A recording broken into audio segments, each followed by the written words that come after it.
આપ સૌ જાણતા જ હશો કે ગુજરાત છે એ સોલાર રૂફટોપની સ્થાપિત ક્ષમતામાં અત્યારે સમગ્ર ભારતમાં પ્રથમ નંબરે છે. કુલ આપણે 5 ગીગાવોટ એટલે કે 5000 મેગાવોટથી વધારે ક્ષમતાના રૂફટોપ સ્થાપિત કરી ચૂક્યા છીએ.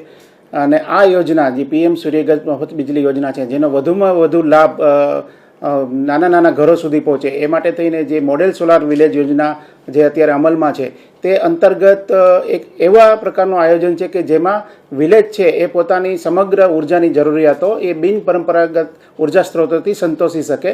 અને એ વિલેજ છે સંપૂર્ણ ગ્રીન એનર્જી કે જેને આપણે હરિત ઉર્જા કહીએ છીએ, હરિત ઉર્જાથી એમનું જે ટોટલ એનર્જીનું કન્ઝપ્શન છે એ એનાથી પૂર્ણ થઈ શકે.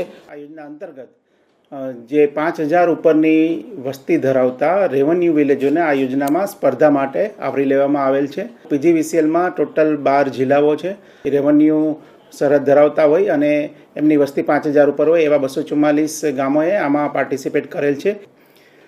1 એપ્રિલથી 30મી સપ્ટેમ્બર સુધી આ 6 મહિના જે છે એ ચેલેન્જ મોડની અંદર સ્પર્ધા કરવામાં આવશે.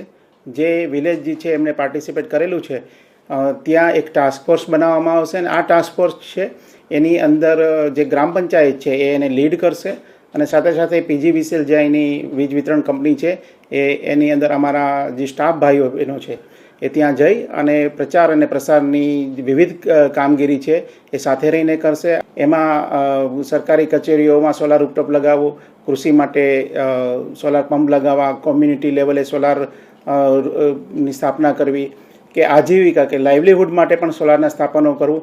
તો જે કંઈ રિન્યુએબલ એનર્જીને પ્રોત્સાહન મળે એવી એક્ટિવિટી કરવા માટે થઈ અને CFAનું આયોજન કરવામાં આવેલ છે. તો આ માટે થઈ અને પીજીવીસીએલે અત્યારે દરેક જિલ્લામાં અમારી કામગીરી અમે ચાલુ કરી દીધેલી છે. અત્યારથી જ અમારા આઉટરીચ એક્ટિવિટીઓ બધે ચાલુ છે.